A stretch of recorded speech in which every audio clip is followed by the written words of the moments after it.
নমস্কার বন্ধুরা, কেমন আছেন? আশা করি সবাই ভালো। সো আজকে তোমাদের জন্য নিয়ে আসছি আরেকটা চাকরির নোটিফিকেশন। আজকে যে চাকরিটা আছে এটা ত্রিপুরা হাইকোর্টের আন্ডারে, আর পোস্টটার নাম হয়েছে জুনিয়র গ্রেড ট্রান্সলেটর।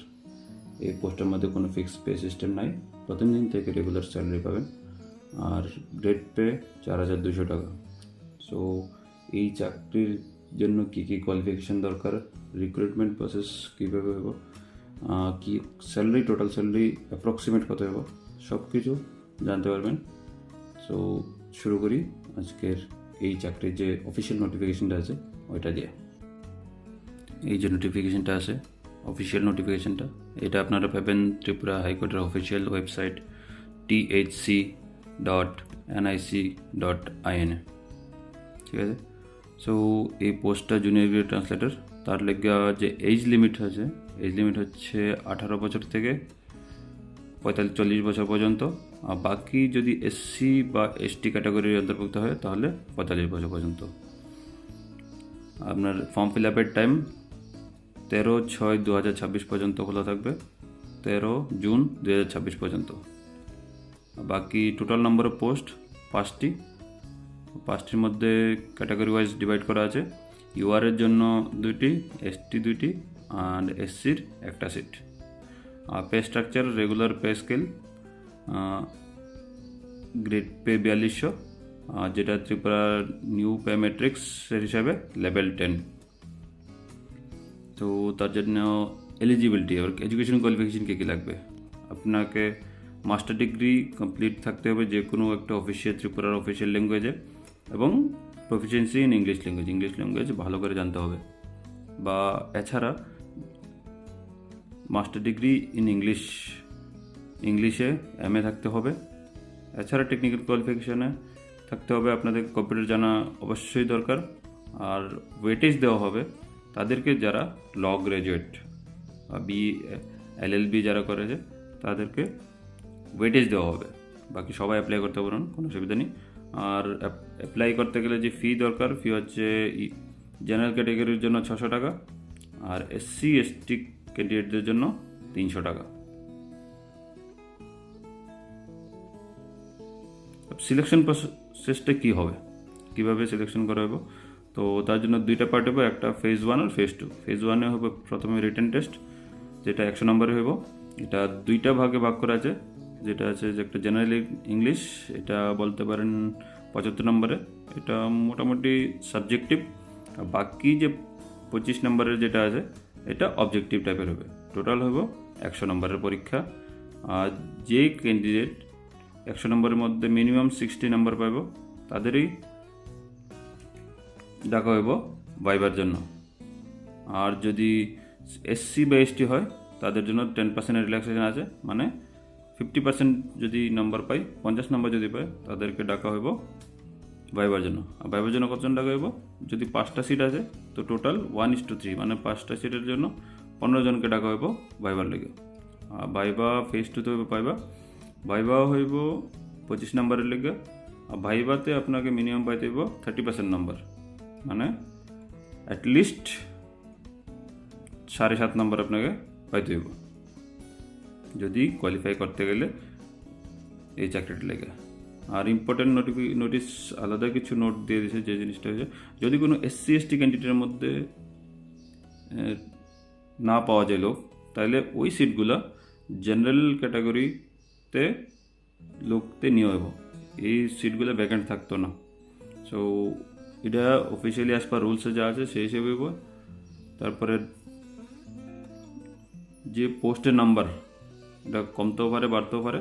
আর এই লিস্টটা ভ্যালিড থাকবো 1 বছরের লেগে, 1 বছরের মধ্যে যে কোনো সময় পরেও নিতে পারে। এখন যদি 5 জন নেই, পরে আরও 2-3 জন নিব, তো এই লিস্টটা থেকে নিব।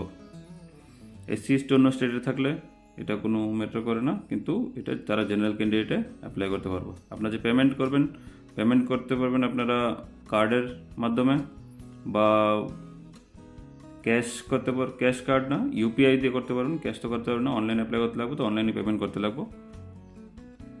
বাকি যে জেনারেল ইনস্ট্রাকশন আছে, অনলাইন অ্যাপ্লিকেশন করতে লাগবে। অনলাইন অ্যাপ্লিকেশন করতে গেলে আপনারা ত্রিপুরা হাইকোর্টের অফিসিয়াল ওয়েবসাইটে যান, গেলে ওইখানে আছে রিক্রুটমেন্ট ট্যাবে, ওইখানে গিয়ে কীভাবে করতে লাগবো ওইটা আপনাদের জানিয়ে দেবো। বাকি নেক্সট এসে অ্যাপ্লিকেশন পোর্টাল খুলবো, যেটা 13 মে থেকে 13 জুন পর্যন্ত 1 মাসের টাইম দেওয়া আছে। 1 মাসের মধ্যে আপনারা অ্যাপ্লাই করতে পারবেন। বারবার সাবমিট করার লেগে না করছে চেষ্টা করবেন যাতে একবারেই ঠিক করে ফিল আপ করবেন, যাতে ভুল না হয়। আর যদি ভুল এমন কোনো হয় যে ভুলে গেছে আপনি আপডেট করবেন, তো লাস্ট যে অ্যাপ্লিকেশনটা করবেন আপনারা ওইটাই মান্য দেওয়া যাব, প্রথমটা অটোমেটিক ক্যান্সেল হয়ে যাবো।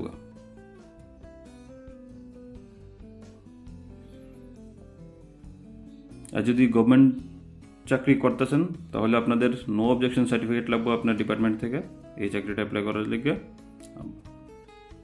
আর এক্সামের ডেট এখনও কোনো নোটিফাই করা নেই, বা কোন জায়গাতে হবে এটা কোনো নোটিফাই করা নেই, এটা পরে জানানো হবে। এখন শুধু ফর্ম ফিল আপ হচ্ছে, ঠিক আছে। তো এবার দেখে নিই যে পেমেন্ট মোটামুটি অ্যাপ্রক্সিমেট কত হইতে পারে ফার্স্ট মান্থে। তো আইন এবার দেখি সবচেয়ে মেইন জিনিস যেটা, এটা স্যালারি কত হইব, প্রথম মাসে আপনি স্যালারি কত পাবেন। তো প্রথম মাসে আপনার স্যালারি হইব এটা পুরনো পেমেন্ট হিসাবে, এখন নতুন পে ম্যাট্রিক্স হিসাবে আপনার লেভেল 10-এ আপনার বেসিক পে যেখানে থেকে শুরু হয় সেটা হচ্ছে 30,380, তার সাথে ডিএ 41% ত্রিপুরা স্টেটের 12,455, এবং এইচআরএ আছে 8% 2,430 টাকা।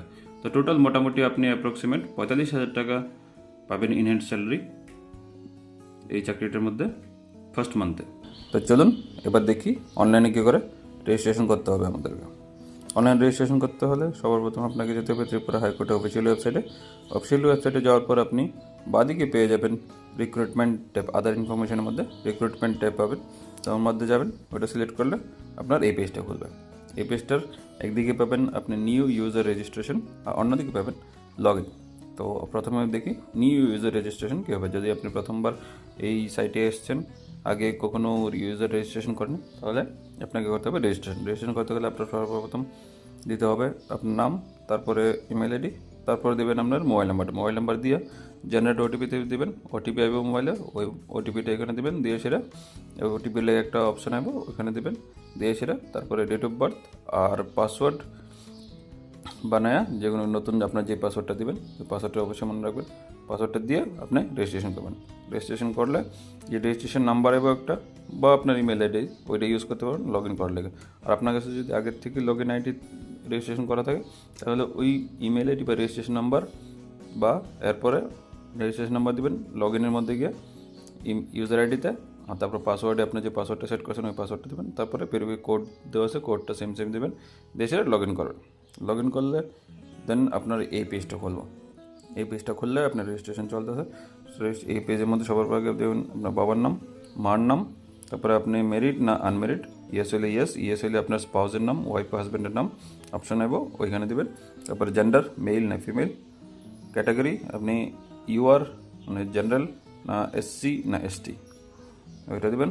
ন্যাশনালিটি অলরেডি ইন্ডিয়ান সিলেক্ট করা আছে, ওটা দিতে লাগতো না। ইফ কারেন্টলি এমপ্লয়েড, এখন আপনি সরকারি কোনো চাকরি করতেছেন না, যদি চাকরি করেন তাহলে ইয়েস দেবেন, আর না হয় তাহলে নো দেবেন। ইয়েস দিলে আপনার অপশান আসবে আপনার যেই ডিপার্টমেন্টের আন্ডারে চাকরি করতেছেন ওই ডিপার্টমেন্টের নাম দেবেন, আর এনওসি নিছেন কিনা এনওসি অবশ্যই ইয়েস করবেন, এনওসি দরকার আছে মাস্ট। তারপরে এক্স সার্ভিসম্যান, যদি আপনি এক্স সার্ভিসম্যান তাহলে ইয়েস, আর যদি না হয় তাহলে নো করে দেবেন। আর যদি পিআরটিসি সিটিজেনশিপ সার্টিফিকেট আর প্রুফ অফ ন্যাশনালিটি ওইটা যদি থাকে তাহলে ইয়েস করবেন, না থাকলে নো করবেন। অবশ্যই আপনাদের কাছে আশা করি পিআরটিসি সার্টিফিকেট, তাহলে ইয়েস করে দেবেন। তাহলে ফিজিক্যালি হ্যান্ডিক্যাপ্ট এরপরের অপশান রয়েছে, যদি ইয়েস তাহলে ফিজিক্যালি হ্যান্ডিক্যাপ্টের নাম্বারটা দেবেন, ডান দিকে আছে। আর যদি নো হয় তাহলে দিয়ে আপনি নেক্সট করে দেবেন। আপনি যদি নেক্সট করেন তারপরের পেজটা আসবো অ্যাড্রেস কমিউনিকেশন ডিটেলের মধ্যে সময় রাখা যাচ্ছে পার্মানেন্ট অ্যাড্রেস আপনার যে ডকুমেন্টের মধ্যে যে অ্যাড্রেসটা আছে ওই অ্যাড্রেসটা দেবেন। এরপরে ডকুমেন্টের মধ্যে দিলে এরপরে যে আপনি অ্যাড্রেসটা দিলেন, দেওয়ার যদি আপনার সেম ওই জায়গাতেই থাকেন, এখন অ্যাড্রেস কোনো চেঞ্জ হয়েছে না, তাহলে প্রেজেন্ট অ্যাড্রেসের মধ্যে সেম এস পার্মানেন্ট অ্যাড্রেস আছে ওইটার মধ্যে ক্লিক করে দেবেন। ক্লিক করে দিলে সেম অ্যাড্রেসটা আসবো, তারপর আপনি নেক্সট করবেন। নেক্সট করলে আপনার আসবো এরপরে ফটো এবং সিগনেচার আপলোড করা যায়। ফটো এবং সিগনেচার আপলোড করার লেগে এখানে ফটো সিলেক্ট করবেন চুজ ফাইলে গিয়ে, আর এখানে ফটোর নিচে আর সিগনেচারের লেগে নিচে আরেকবার চুজ ফাইল আছে, ওইটা চুজ ফাইল করে আপনার সিলেক্ট করবেন, সিলেক্ট করে সাবমিট করবেন। আর ফটো আর সিগনেচার স্ক্যান করার লেগে কোন কোন জিনিসটি ধ্যান রাখতে লাগবো, ওই জিনিসটি ধ্যান বুঝতে গেলে আপনাকে যেতে হবে, দেখেন ডান দিকে একটা আছে হাউ টু অ্যাপ্লাই করে একটা লেখা আছে, তার মধ্যে আপনি ক্লিক করবেন। ক্লিক করলে আপনার এই পেজটা খুলবে। এই পেজটার মধ্যে সব কিছু দেওয়া আছে, বাকি অন্য ডিটেলসও দেওয়া আছে। আর এছাড়াও ফটোর লেগে দিয়ে দিছে ক্লিয়ারলি যে আপনি যখন স্ক্যান করবেন এটা জেপিজি ফরম্যাট থাকবো, ফটো এবং সিগনেচার দুইটা। আর ফাইল সাইজ যেটা হবে ফটোর লেগে 100 কেবি আর সিগনেচার 60 কেবির মধ্যে হইতে লাগবে। আর যে ডাইমেনশন যেটা ফটোর সাইজটা যে জিনিসটা থাকবে ডাইমেনশন আপনি সিলেক্ট করবেন স্ক্যান করার সময়। ফটোর লেগে 3.5 ইন্টু 4.5 সেন্টিমিটার, আর সিগনেচারের লেগে 3.5 সেন্টিমিটার ইন্টু 1.5 সেন্টিমিটার। আর আছাড়ে আর কি লাগবে, আপনি চেষ্টা করবেন যাতে পেছনে ব্যাকগ্রাউন্ডটা হোয়াইট হয়, ক্লিয়ারলি ভিজিবল হয়, মানে আপনার ফটো এবং সিগনেচার একদম ক্লিয়ারলি বোঝা যায়। এছাড়া যদি ঘোলা বা একদম সোজা থাকে, আপনার ফটোর লেগে হলে আপনার ফেস সবটা হইতে লাগবো, আর যে সিগনেচার দেন সিগনেচার সবটা বোঝা হইতে লাগবো। এই হচ্ছে আমি এরপরে আপনার ফটো সাবমিট করবেন, তারপরে আপনার পেমেন্টের অপশন আসবো। পেমেন্ট আপনি অনলাইন করে দেবেন, আপনি ইউপিআই হলে ইউপিআই দিয়ে করবেন, আর যদি কোনো কার্ড দিয়ে করতেন ডেবিট কার্ড বা ক্রেডিট কার্ড দিয়ে করতে পারেন, কোনো অসুবিধা নেই। পেমেন্ট করলে আপনার একটা অ্যাকনোলেজমেন্ট স্লিপ পাবো, ওই স্লিপটা অবশ্যই ডাউনলোড করে প্রিন্ট করে রেখে দিন, বা আপনার ডাউনলোড করে রাখতে পারেন, কোনো অসুবিধা নেই। প্রিন্টের দরকার নেই, আপনার পরে রেফারেন্সের লেগে ওইটা দরকার লাগতে পারে। তো আপনার রেজিস্ট্রেশন নাম্বারটা থাকবে, সব কিছু থাকবে এর মধ্যে, আপনার পুরো ডিটেলস যে যে দিয়েছেন, এডুকেশন কোয়ালিফিকেশন যা দিয়েছেন সব থাকবো। ওইটা দিলে তারপরে আপনি এটা রেখে দেবেন। এরপর যখন ডেট আইব যে এক্সাম দেওয়ার অ্যাডমিট কার্ড নেওয়ার জন্য, তখন এই পার্টিকুলার ডিটেলসগুলো আবার লাগবে, রেজিস্ট্রেশন নাম্বার পাসওয়ার্ড অবশ্যই লাগবে। সো এই চাকরিটি নিয়ে আর নোটিফিকেশন নিয়ে আরও কোনো ক্লিয়ারিফিকেশন যদি দরকার লাগে, আপনি ত্রিপুরা হাইকোর্টের অফিসিয়াল ওয়েবসাইটে গিয়ে রিক্রুটমেন্টে গিয়ে আপনি চেক করতে পারবেন। অফিসিয়াল নোটিফিকেশন বা হাউ টু অ্যাপ্লাই করলে ওইখানে সব কিছু দেওয়া যায়। বাকি এছাড়া যদি বিশদ কিছু জানতে চান তাহলে মেসেজ করবেন, অবশ্যই রিপ্লাই করব, জানিয়ে দেবো, যতটুকু চেষ্টা করবো সব কিছু আপনাদেরকে হেল্প করার। বাকি